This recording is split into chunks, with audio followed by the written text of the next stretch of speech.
জামায়াতের আমির ডক্টর শফিকুর রহমান বলেছেন, যারা খুন ও গুমের সাথে জড়িত তাদের বিচার দাবি করে জামায়াত আমির বলেন, প্রতিশোধ নেওয়ার জন্য নয়, খুনিদের পরিণতি দেখে যেন অন্যরা শিক্ষা নেয়, এজন্য এই বিচার করতে হবে। ক্ষমতায় গেলে শিক্ষাকে সবচেয়ে বেশি গুরুত্ব দেবে বলে মন্তব্য করেন শফিকুর রহমান। আমি জানি আমরা জানি আমাদের অন্তরের কষ্ট, কিন্তু দেশকে মানুষকে আমরা ভালোবাসি।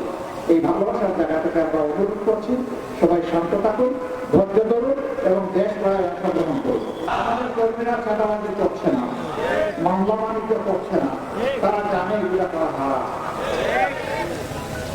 আমরা যারা রাজনীতি করে বিশ্বাস করি সবাই দেশকে ভালোবাসে। আমি মনে করি না কোনো রাজনৈতিক কর্মী এই ধরনের অপকর্মের সাথে জড়িত হবে।